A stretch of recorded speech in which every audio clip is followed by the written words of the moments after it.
Hi, it's Karen with Living Our Dream Homestead, where today we're going to make from scratch vanilla pudding. And at the end of the vanilla pudding, I will then be using that to make banana pudding. So let's go ahead and get started. We're going to be over here at the stovetop today.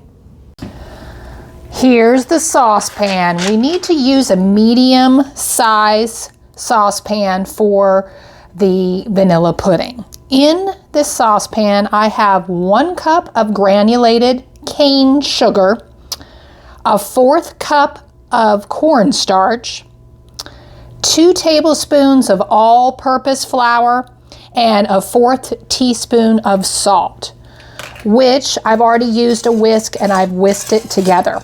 And now to this dry mixture, we are going to add in 3 cups of milk. Now I am using 2% milk. If you had whole milk, that would taste even better, but I only got 2% and that's usually what I use. So I'm going to go ahead and add that now. There's 1 cup. I'm going to kind of stir that in here before I put it on my burner. So get that over here, and your burner needs to be on medium heat. And then here is the other 2 cups of milk.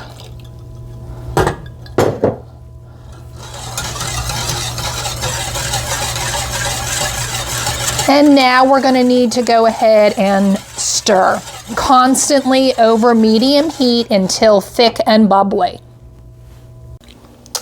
It's now starting to feel thicker. We are wanting the mixture to start to have bubbles where it's starting to boil. Once we get to that point, then we will boil our mixture for 2 minutes. Mixture is just starting to bubble. Again, we want it to bubble all over. So while this is going on, we need to keep on stirring. And I can feel it is definitely getting thicker by the minute.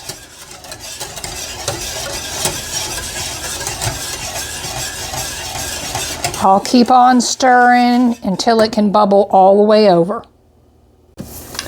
Now it looks like it's starting to boil all over. I'll go ahead and set the timer for 2 minutes, and we need to be stirring constantly while it is bubbling, or as you would call it, boiling.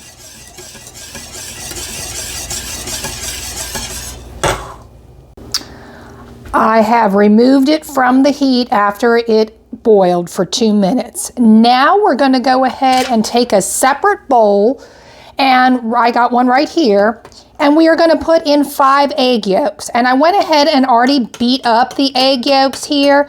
We are going to take 1 cup of this hot mixture pudding, and we're going to put it into our egg yolks, and then we're going to incorporate it in there. The reason why we're doing this is we are trying to temper the egg yolk. So if we just dump this whole thing in there, it end up curdling and almost looking like a little bit like cottage cheese, and we don't want that.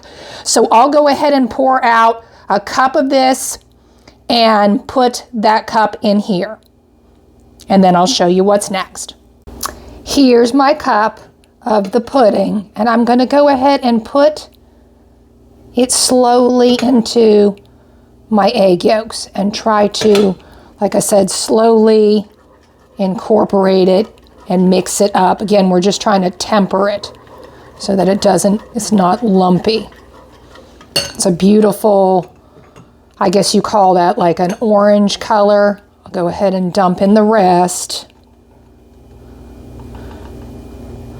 All right, let's see if I can get the rest, and I'll continue stirring this. Now that I've mixed up 1 cup into those 5 egg yolks, we're going to go ahead and take this mixture and put it back in here. Let's see if I can do that while I'm holding the camera.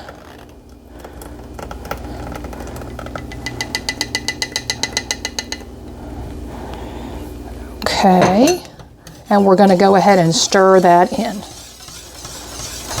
to our hot mixture. And then we're going to go ahead and put it back onto our saucepan, and we are going to go again medium heat, and we are going to go ahead and stir constantly until it boils. It's now starting to bubble all over, so I'm going to go ahead and reset the timer, and we are going to boil this for 2 minutes, stirring constantly.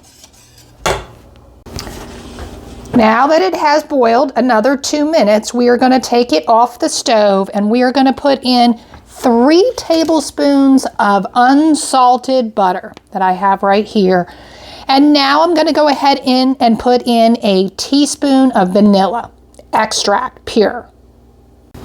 And now I'm going to go ahead and stir in the vanilla and the butter. Just kind of whisk it in. Excuse me.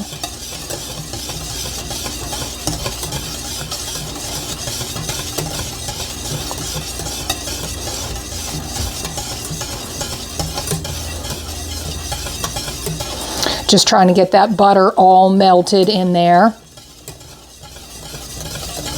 which will be almost melted.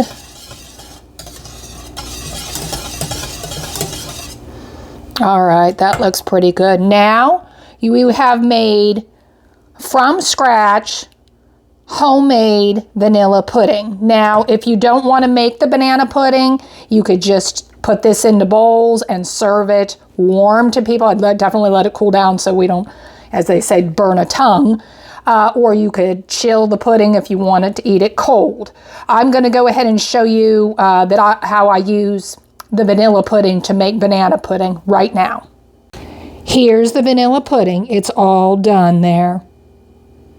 All right, you saw that the vanilla pudding was all done. Like I said, if people don't like banana pudding, you know, you could just go ahead and take this vanilla pudding and eat it either warm or you could chill it. But I'm going to show you how I do my banana pudding.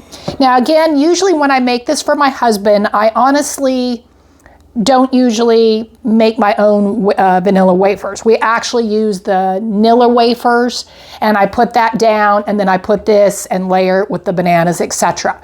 But I decided this time I would go ahead and try the homemade wafers. They turned out excellent. They taste delicious. They're just so big.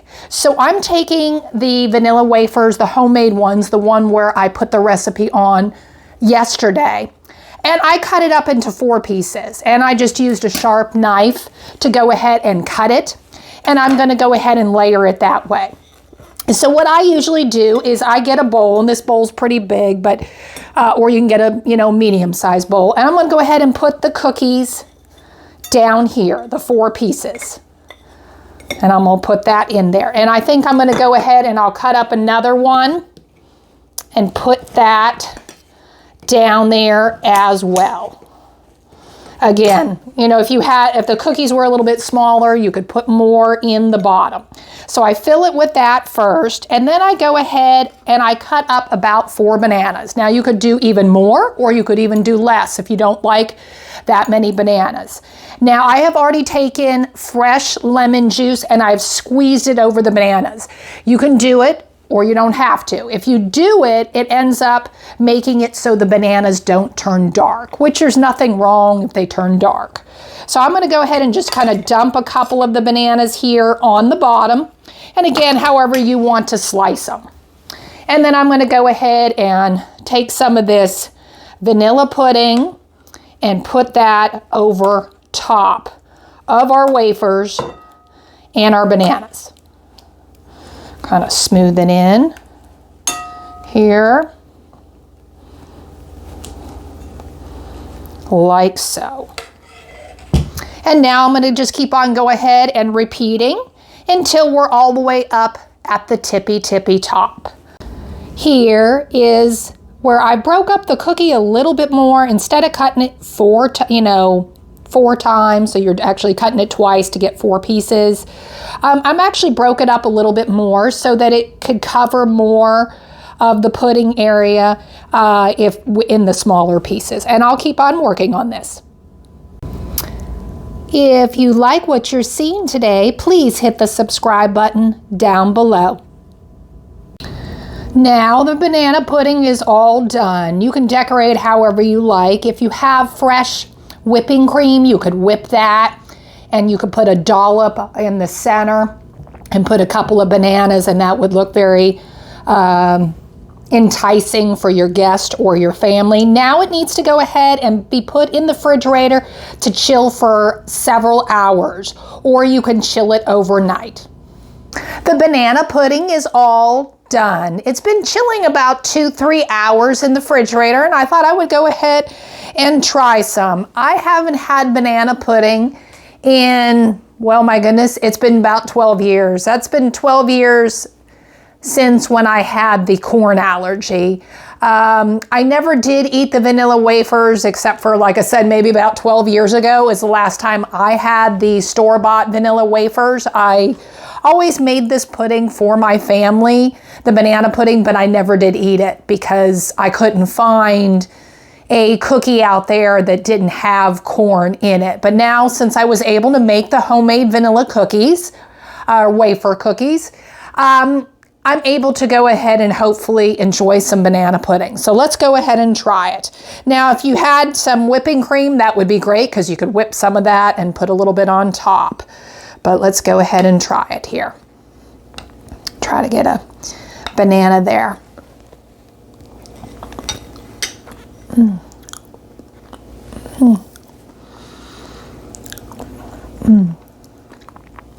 It's so good. It reminds me of how it was all those years ago.